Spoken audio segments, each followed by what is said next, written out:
مسائل کیوں پیدا ہوتے؟ کیونکہ اندر نجس ہے. اب ظاہر برائی برائی کو کھینچتی ہے، اچھائی اچھائی کو کھینچتی ہے. تو اگر وجود اندر سے اچھا ہے تو یہ آٹومیٹیکلی اچھی چیزوں کی طرف کیا ہوتا جائے گا؟ اٹریکٹ ہوتا جائے گا. اور یہ وجود میلا کیوں ہوتا ہے؟ کیونکہ میں نے کہا اگر وجود میں شہوت کا غلبہ ہے. دیکھیے بخار کیوں ہوتا ہے؟ آپ کو کسی چیز کا غلبہ ہوتا ہے بخار ہو جاتا ہے. سردی یعنی گرمی کا موسم، ایک بندہ سردی سے پریشان ہوتا ہے، کمبل پہنا ہوتا ہے، کیونکہ اس کے وجود کا سسٹم خراب ہو جاتا ہے نا، کسی چیز کا غلبہ ہو جاتا ہے، اب اس کو سردی لگنے لگتی ہے. اسی طرح جس کے اوپر شہوت کا غلبہ ہے یہ بھی ایک طرح کا بیمار ہے. بیمار آدمی کو صحیح چیز بھی پھیکی لگتی ہے تو بیمار ہے، اس کے سینسز صحیح طریقے سے کام نہیں کر رہے، اس کے دماغ کو صحیح میسج نہیں پہنچا رہے. اسی طرح جس جوان پر شہوت کا غلبہ ہو جاتا ہے وہ بیمار ہے. اس حالت میں اسے نہیں پتا لگتا کہ میں کیا دیکھ رہا ہوں. تو جس طرح جسم کی بیماریوں کا علاج ہے، ڈاکٹرز ہیں، اسی طرح شہوت کا بھی علاج ہے. بہترین علاج جو شہوت کا ہے کہ جوان جلد سے جلد انسان کیا کر لے؟ شادی کر لے. کہ فرمایا کہ اس کی نماز کا ثواب دگنا ہو جاتا ہے.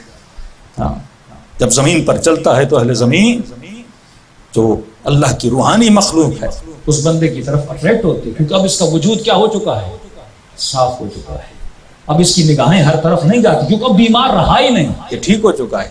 90% لوگ جو وقت پہ شادی کرتے ہیں وہ گناہوں سے بچ جاتے ہیں. 90% لوگ. اور آپ ریشو نکالیں جو دیر سے جن لوگوں نے شادی کی ہے ان سے جوانی کے گناہ پوچھئے وہ گناہوں میں مبتلا کیوں ہوتے ہیں؟ کیونکہ فطری تقاضوں کو جب تم پورا نہیں کرو گے.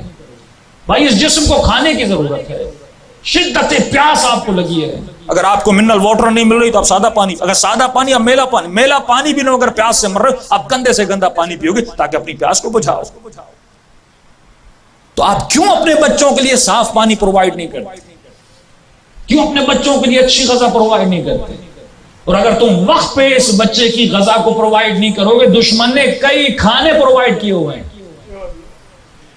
اس کی شہوت کو بجھانے کے لیے، حرام کے راستے پرووائڈ کیے ہوئے ہیں. ان کی دکانیں چلتی ہی تب ہیں جب یہ جوان شہوت میں رہے. یہ فلمیں، یہ انٹرٹینمنٹ، یہ گندی چیزیں کب بکتی ہیں؟ اگر ڈیمانڈ ہی نہ ہو تو بکے.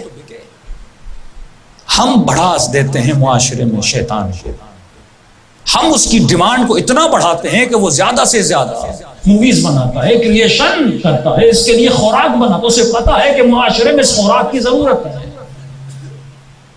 میرے خریدار موجود ہیں. تو جب امام زمانہ کا نظام ہوگا مولا ڈیمانڈ ہی ختم کر دیں گے. جب ڈیمانڈ ختم ہوئی تو پھر کارخانے بنائیں گے کیوں جبکہ کوئی خریدار ہی نہیں ہے؟ تو آپ کا کام یہ ہے کہ آپ دیکھو اس کے وجود میں کس چیز کی ڈیمانڈ ہے، فوراً اس کی ڈیمانڈ کو پورا کرو. اگر پورا نہیں کرو گے تو فرمایا وہ حضرت یوسف بھی ہوں تو فرماتے ہیں الا ما رحم ربی ان نفس لامارۃ بالسوء. یہ نفس امارہ انسان کو تباہی کی طرف لے جاتا ہے. صرف وہی بچتا ہے جس پر خدا رحم کرتا ہے. یوسف جیسا نبی کہے کہ اگر خدا مجھ پر رحم نہ کرتا. تو عزیزان محترم یہ کب ہوگا؟ جب انسان اپنی آنکھوں کو پاک کرے گا. دیکھے معاشرے میں کیا چل رہا ہے، لاکھوں گھر تباہ و برباد ہو گئے، جوانوں کی زندگیاں تباہ و برباد ہو گئی، غلط چیزوں میں پڑ گئے. عجیب انسان ہے کہ بیٹے کو یونیورسٹی تو بھیجتا ہے، آپ پیٹرول پمپ پہ 10 منٹ کے لیے بھی گاڑی کھڑی کرو تو پیٹرول پمپ والے کہتے ہیں سگریٹ نہیں جلانی. آپ بولو نہیں میں گاڑی کے اندر ہوں یہاں آگ نہیں رکھا، نہیں، کیونکہ یہ وہ مادہ ہے، مٹیریل ہے، اگر اس کو چنگاری بھی لگ گئی تو یہ جل جائے گا. لہذا ہم رسک نہیں لے سکتے، چاہے آپ گاڑی کے اندر ہی کیوں نہ ہو پھر بھی یہ رسک ہے. 0.5% بھی رسک ہے کہ یہاں پر آگ لگ سکتی ہے، لہذا سگریٹ نہیں جلاؤ. اور مولا فرماتے ہیں جس ماحول میں ایک مرد اور ایک خاتون ہو، وہ چاہے مسجد کا ماحول ہو، جلوس کا ماحول ہو، یونیورسٹی کا ماحول ہو، اسکول کا ماحول ہو، آپ کے جاب کا ماحول ہو، کوئی بھی ماحول ہو جہاں پہ مرد اور عورت ہے، فرمایا تیسرا شیطان ہوتا ہے.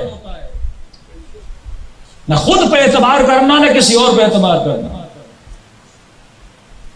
یہ نفس نہ مولوی کو جانتا ہے، نہ بوڑھے کو جانتا ہے، نہ جوان کو جانتا ہے، ہر کسی کے اندر ہے. بڑے سے بڑے عابد اس کے دھوکے میں آ گئے، بڑے سے بڑے عالم اس کے دھوکے میں آ گئے، کیونکہ جس نے اس کو تھوڑی سی چھوٹ دے دی اور اس کے جھانسے میں آ گیا، وہ تباہی کی طرف چلا جاتا ہے۔ گمراہی کے لیے وقت نہیں لگتا، لمحے ہوتے ہیں۔ ایک لمحہ انسان کو تباہ کرتا ہے اور ایک لمحہ انسان کو اور بناتا ہے۔ تو اصل ہے کہ بچوں کو یہ سکھاؤ کہ بیٹا جس چیز کو سلیکٹ کر رہے ہو وہ تمہاری اوقات ہے، وہ تمہاری قیمت ہے، اور تم اتنے سستے نہیں ہو کہ خود کو شیطان کے آگے بیچ دو۔ اپنا خریدار شیطان کو نہیں بناؤ، تیرا ایک اور بھی خریدار ہے جس کا نام امام زمانہ ہے۔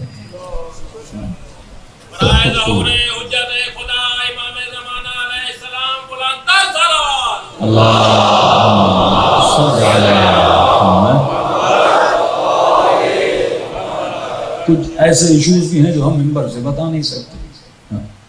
تعدد زواج کا جو ایشو ہے تو اکثر خواتین ناراض ہو جاتی ہیں، مولانا اس سے ایک نہیں سنبھلتی، آپ دوسروں کی باتیں کر رہے ہیں۔ تو میں اکثر مومنوں کو کہا کرتا ہوں پھر آپ لوگوں کا ہوگا کیا جب امام زمانہ آئیں گے؟ وہ تو ایمان کا زمانہ ہے، وہ تو تنظیف نفس کا زمانہ ہے، وہ تو عدالت کا زمانہ ہے، وہ تو طہارت کا زمانہ۔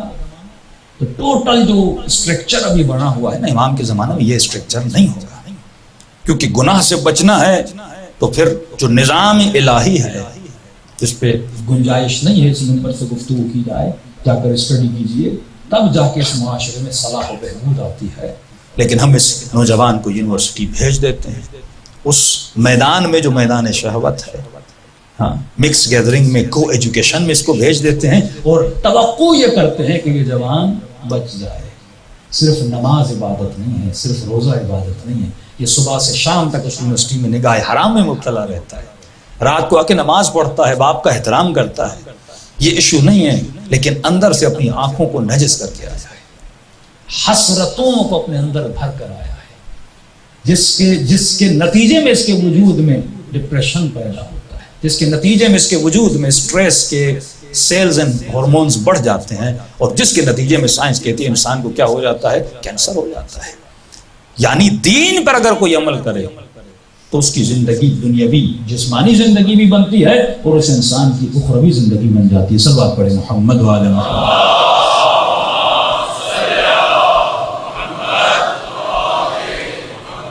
آنکھوں کے بعد طہارت شکم، جب تک تو پیٹ کو پاک نہیں کرتا، لقمہ حرام اس پیٹ میں چلا جائے۔ فرمایا میرا شیعہ سوکھی روٹی پر تو گزارا کر سکتا ہے، لیکن علی والا کبھی حرام کا لقمہ نہیں کھاتا۔